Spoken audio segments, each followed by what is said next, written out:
আমি আমি এখনো অবধি আমি আপনাদের যেটা বলা সেটা আমি বলে দিলাম, এবারে বাদ বাকিটা আপনারা কিভাবে কনস্টিটিউট করবেন করুন, আর কয়েক ঘন্টা পরে একদম স্পষ্টভাবে বলে দেব।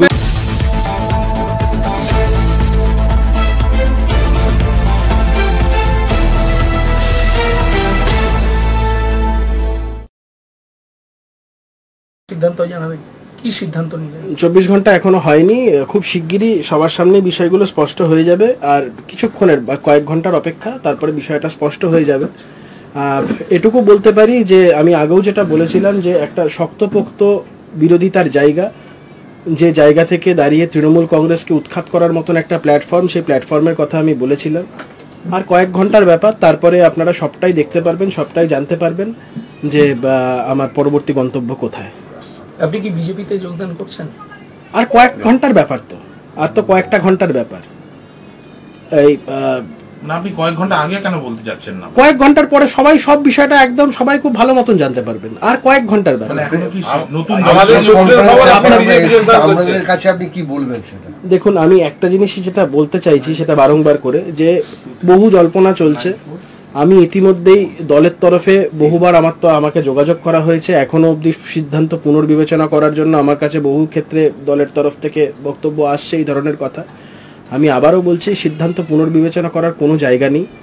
দ্বিতীয়ত হচ্ছে যে আমি আবার বলছি, এটা আপনারা যেভাবে কনস্টিটিউট করেন করুন, সেটা হচ্ছে রাজ্যের একটা এই যে ভয়াবহ পরিস্থিতি তৈরি হয়েছে এই রাজ্যে এই শাসককে উৎখাত করা সবার প্রাইমারি এজেন্ডা হওয়া উচিত। এখানে কোনো রং, কোনো মত, কোনো কিছুর ছুতমার্ক থাকা উচিত নয়, এবং শক্তপোক্ত একটা প্ল্যাটফর্ম, যেই প্ল্যাটফর্মে থেকে এই সরকারের মোকাবেলা করা যাবে, এরকম প্ল্যাটফর্মই আমি নিজের জন্য বেছেছি এবং সেটা ডিসক্লোজ করবো। আর কয়েক ঘন্টা পরে আপনারা নিজেরা সবটাই দেখতে পারবেন, সবাই জানতে পারবেন। আর এটুকুন আপনাকে বলতে পারি যে যেই সকল মানুষজনের সাথে আগামী দিনের কাজ করব, তাদের ক্রেডিবিলিটি যথেষ্ট বলে আমার মনে হয়েছে। সেই সকল মানুষজনের যথেষ্ট ক্রেডিবিলিটি আছে, তাদের রাজ্যের মানুষের প্রতি যথেষ্ট দায়বদ্ধতা আছে বলে আমার মনে হয়েছে। সেই ক্ষেত্রে পরবর্তী গন্তব্য যেটা চিন্তাভাবনা করেছি, যথেষ্ট ভেবেচিন্তেই চিন্তাভাবনা করেছি, এবং আমার মনে হয় সঠিক জায়গায় শক্ত প্ল্যাটফর্ম বলতে কি প্ল্যাটফর্ম বোঝাচ্ছেন? শক্ত প্ল্যাটফর্ম এই মুহূর্তে দাঁড়িয়ে বাংলায় শক্ত প্ল্যাটফর্ম বলতে সিপিএম নেই, কংগ্রেস থেকে আপনি সরে যাচ্ছেন। আমি কালকে একটা কথা বলেছিলাম আপনাদের, যে আমার ক্ষেত্রে দুটো এভিনিউজ বন্ধ, একটা হচ্ছে তৃণমূলে তো যাওয়ার প্রশ্নই নেই, আর দ্বিতীয়ত হচ্ছে কংগ্রেসে ফেরার প্রশ্ন নেই। তো সেই ক্ষেত্রে দাঁড়িয়ে আর আমি বাদবাকি আমি আপনাকে বলে দিচ্ছি। আর আমি আরেকটা জিনিস বলে দিচ্ছি, পারসেপশনের জায়গা থেকে এই মুহূর্তে পশ্চিমবঙ্গের যা অবস্থা, তাতে করে হচ্ছে গিয়ে এই যে ইন্ডিয়া জোটের এই মঞ্চে যাদের যাদের দেখা গেছিল একসাথে 14 সাথে বসে থাকা, সে যতই বলুক দিল্লিতে আলাদা, রাজ্যে আলাদা, কিন্তু এই পারসেপশনের জায়গা থেকে যে সকল দল এই মঞ্চ শেয়ার করেছে, তারাও মানুষের চোখে তলানিতে থেকেছে গিয়ে। তো সেই জায়গায় দাঁড়িয়ে এবারে আপনারা বাদবাকিটা আপনাদের মতন করে বুঝে নিন আমি কি বলতে চাই। একটা অভিযোগ উঠছে যে তৃণমূল এবং বিজেপি অ্যাডজাস্ট করে রাজ্যে চলছে, এটাকে নিয়ে আপনি কি বলবেন?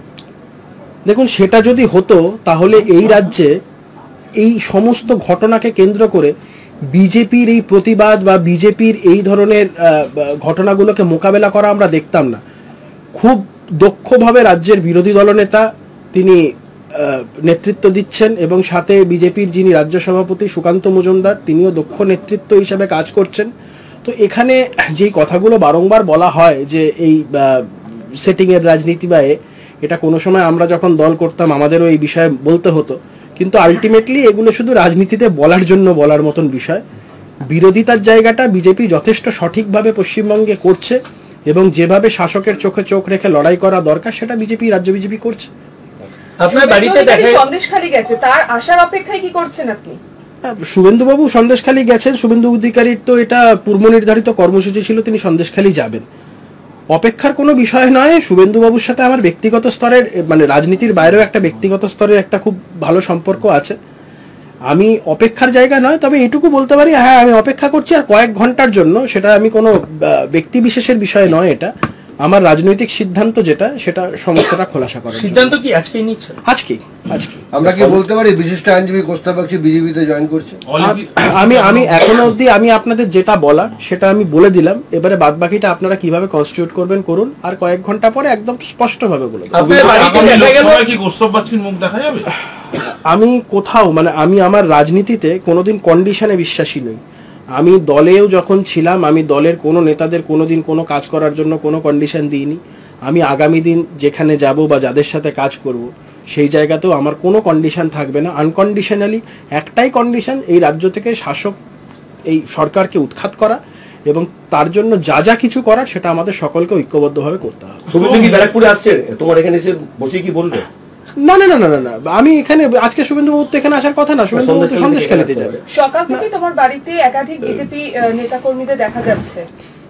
না, সেটা আমার ব্যক্তিগতভাবে সবার সাথে খুব ভালো সম্পর্ক, তো সেই জন্য এটা আজ থেকে বলে না, সবার সাথে আমার খুবই ভালো সম্পর্ক, তো এটা নতুন কিছু নয়। তো ব্যক্তিগতভাবে আমার এখানকার লোকজনরা আমার বাড়িতে আসবে, এটা তো খুব স্বাভাবিক বিষয়, এটা তো অস্বাভাবিকতার কিছু না। শাসক দলের কোনো কন্ট্যাক্ট হয়েছিল? না না না, শাসক দল আমার সাথে যোগাযোগ করবে না, একদমই না।